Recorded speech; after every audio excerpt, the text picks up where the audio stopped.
All right, baby, Flying Fox Fruits. Here with the public service announcement about, how to graft Plinias. Once again, I'm gonna really quickly show you how to graft Plinia cauliflora variety purple pulp Roxapulpa. A couple scions I got. They're not the biggest scions in the world, so we're just grafting this to replicate it because the tree's not fruiting yet. There's no seeds, so this is the easiest way for me to get new ones to sell. And Billy the chicken right here, she's the star of the show. She, I believe, had a case of coccidiosis, if I'm saying that right, and I believe that's a protozoa that'll live inside of their stomach, inside of their gut, and it was giving her all these issues, but she's coming around. I had to feed her yogurt through a dropper and keep her inside the house. She had foul pox. She had everything going on at once. She was molting, but she's come out of it almost all the way. She's still kind of tired and has diarrhea, but we've been feeding her a lot of bugs, and we just wanted to show her off. And if you do end up having a chicken who's real lethargic all the time and just wants to drink and has a bloody stool or diarrhea, may not have bloody stool, it may have coccidiosis. It comes during the wet season, and it's really easy to treat, but you got to catch it in time. I went to Tractor Supply and got something called Corid, and it helped. C-O-R-I-D. It helped turn her around, and we're thankful to have her on deck still. She's a young bird, and she shouldn't have issues. This is a Mosey that I grafted, which is a hybrid. I grafted one of them for myself. Now really quickly, let's take the biggest rootstock first. Mine are already cut back down. I'm gonna trim it a little bit more there. And then we're gonna get a nice big cutting here. All right. I think what I'm gonna do here is kind of cool, is I'm gonna take off all the little stuff. I'll take it back to right about here. And then I'll remove the middle section if I can here. Let's see. I took it like a trident. Cut off the middle, and then this will be like a slingshot, you know what I mean? Mm-hmm. I like doing them sometimes. I don't think they're any better for anything. It's just fun to do. You get, it's like more scion wood. She's in there picking at the perlite. The chickens eat the perlite, and I don't think it hurts them. When I wrap them like this is what I do. I wrap one side up first and make sure that joint is sealed. And then I come back over and do the other side. Look at the chicken looking at it too. She's watching how it all goes down. She's like, you wrap them like that? I was taught differently. Oh, I thought that was Rex. It's, what's his name? Andrex. There was, what's it called here earlier? A bunch of sandhill cranes. Oh, really? Yeah, right there behind you. So look at what I do here at this point. I come right back over this part and wrap up the other one, just like I would have done the other. I find that's an easy way to do it. So you call that a wishbone or slingshot. You can do really big slingshots. You can do all sorts of different, it doesn't matter. It could have 5 or 6 branches if you can wrap it without it leaking. Anyway, there's that. And then I'm gonna take my knife. But you don't feel that has any effect on the take? Maybe it does, because you have more chances for something bad to happen. More moisture to provide to that scion? No, like just more scion wood that could maybe get vulnerably exposed, or I don't know. It seems to work just fine. I do it this way all the time. So what I do is I always try to imagine how the tree would look best. I'm gonna try to slip it in like that, I guess. I'll do a little cut along the side.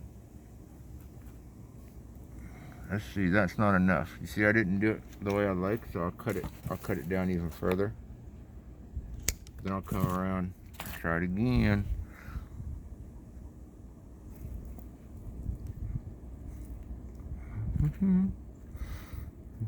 That's perfect. So would you start a little bit higher just in anticipation in case you needed to do that? Yeah. I mean, it's smart to do. Yes, you are right. Because nobody's 100%. That's right. I do it all the time that way. Yes. If you have a little rootstock, you definitely want to give yourself a little bit of a buffer. Yeah, to ease down. And then I have like my little, that's cut up pretty easily. And let's see if I can make sense of this. Pretty good. I mean, it may or may not take because of this time of year. If it gets too hot and I don't take good care of it, we're out of gas. But I could adjust that just a little bit. We got a chicken over here causing issues. She hasn't done a number 2 in your truck yet. But if she does, it's mostly water, Chris. So it's like a pressure washing from a chicken. I'll have to charge the city as I fertilize down the road. See if over here. She makes it more interesting. She says, get that away from me.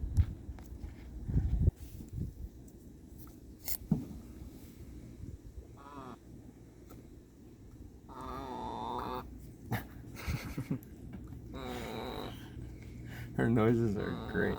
I'm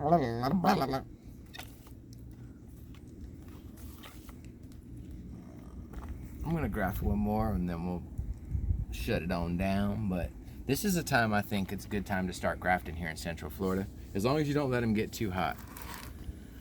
So we're gonna label that and put it in the shade. This is a poor way of labeling, but it does work. I'm gonna take a pen and just write on the thing, Roxa.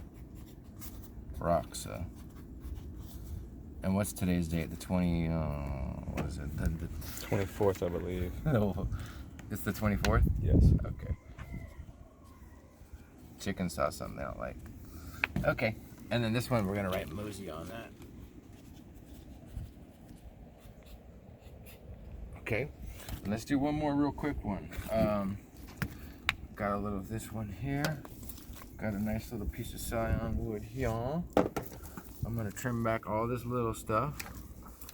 Side branches, don't need that. So get off, you want all the straight up good stuff. And then anything green is bad. That should be good. As far as wood. Yeah, right. Where there should be wood. If it's green, then it's too young. Yeah, it seems like it's susceptible to disease and death. Guaranteed to die. Not guaranteed, but I've never had success using green wood. Neither have I. That's why I can only... Well, with jaboticabas, with loquats I've had success, and with mangoes. Really? Yes, but not with jaboticaba. But that's not to say you can't. Okay. It's just I have not had success. There's the scion wrapped up. Wrap them from bottom to top and make sure it's all overlapped. And then that's just gonna go in right like that. And so I'll take and cut. So when you're cutting, you're not really cutting, you're splitting. You see how I've got the knife braced like that so it can't like run away? It's rocking, splitting, splitting. Driving. Yeah, it ain't cutting, it's splitting. And then this is a shaving, where you turn yourself into a jack plane. Cut flat, man. If you ain't cutting flat, it ain't gonna work. And then you can come to the end and do a separate cut like that to give it that tip so it fits in. This could be better, but let's see how it comes together even so. Flip it around like that. I think that's good enough. It doesn't have to be perfect. There. And I'll wrap it up so tight that it comes together real nice. First layer is one just over it to seal it in. And then we come back around and wind it real tight. You could use another product for this if you want to save buddy tape. You could use, like, I've seen people use twine or the green nursery tape for staking plants up. You can get that at Home Depot. You can use old plastic bags bound up. You know, you take strips of old plastic bags and wind it up. So this is another Roxapulpa. And I'm gonna go over it again just to wrap it down. Anyway, look at her sleeping there. See, she's still recovering. I pray she makes it. I mean, she's doing a lot better. She is eating, but she's still on that medicated water. She's just sitting there sleeping. Look at that. I'm tempted to bring her inside to let her sleep again, but look at her. Let's wake her up. Hey, baby, are you all right? Look at how pale her face gets, and then it'll turn red when she wakes up sometimes. Well, still staying pretty pale. Got some, see, it's getting a little red again. See that? Look at how red it is now. Well, anyway. She's hanging in there. She got a swollen ear too, I noticed. One of her ears is swollen, and you can see where she has the marks from the pox. Anyhow, guys, pray for Billy. I think the prayers worked because she wouldn't even stand up, and now she's eating again, but she won't eat kibble. She'll only eat bugs now. So we're praying for her still, and we're giving her a lot of attention. We're going to go get bugs for her. Thank you for watching this video on how to graft. Remember, I'm Mr. Technical, and you might not be.